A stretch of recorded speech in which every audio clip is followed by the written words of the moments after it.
Hey everybody, thanks for watching these awesome Illustrator CS6 tutorials. And this tutorial we're going to go a little bit further into our typing tools.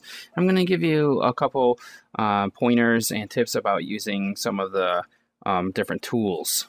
So I'm just going to go ahead and just delete out some of the stuff that we had and start new.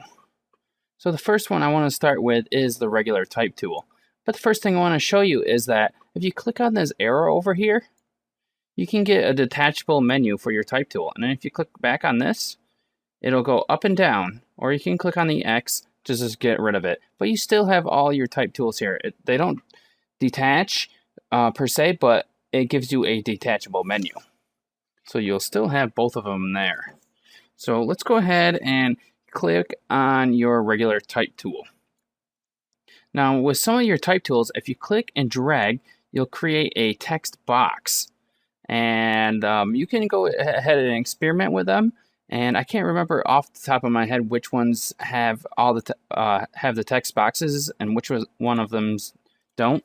Wow, that was hard for me to say for some reason.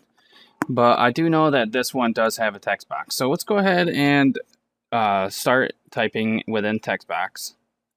I'm going to create a new one. And here we go. And here's some type. Wow.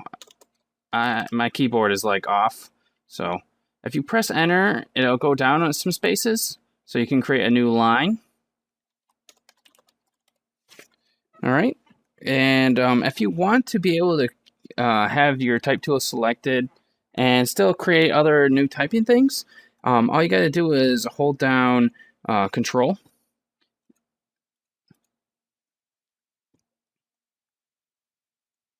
And click outside the object. And go ahead and click again. Oh, I clicked in an old text box that I had. So Control, click off the object, and then go ahead and click again, and then you'll have your new line.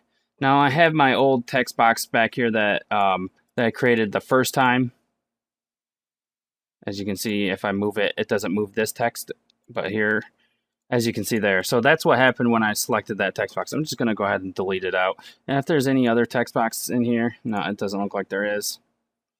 But when you have the text box, it's still there. And when you go ahead to click in the area or on the text, if there's text in it, then it's going to show up. All right, let's get on to the next. So say you're in have a text box going on. Go ahead and make one. And it's way too small for the text that you wanted to put in there. This little box here with a plus sign shows up. Go ahead and take your direct selection tool, and you can click on one of your anchors and drag it out like one at a time like this if you want to. I just hit Control-Z to go backwards. Or you can just go ahead and select your regular selection tool and do something like maybe like drag it out. And as you can see, the longer you go, the less amount of text you'll have on the same line. And that's pretty nice. So on to the next thing. So the next trick allows you to be able to use your vertical and horizontal type tools without having to switch the actual tool. So make sure you have your type tool selected. And when you go to click, you can see that the cursor is up and down. If I hold down Shift, you can see that the cursor now goes sideways. And if I click now, I'm going to get a flashing space. I'm not actually sure what that flashing little bar is called, but it indicates that you're typing text. And if I start typing,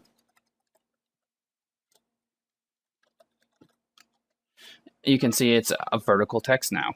So a way to switch between these is holding down Shift when you're typing. So let me go to the vertical text tool or vertical type tool. And if I hold down Shift, it's going to switch it to horizontal. Too easy.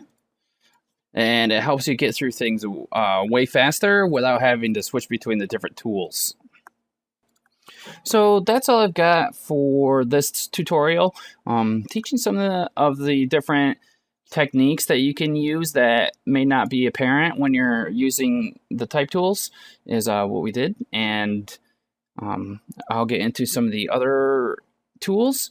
These went a little over the time limit that I thought. We have about 5 minutes per video, so I look forward to seeing you guys in the next video. We're going to talk about some of the other type tools that we learned, and I'll go give you a couple of tips about those as well. Have a good one, everyone.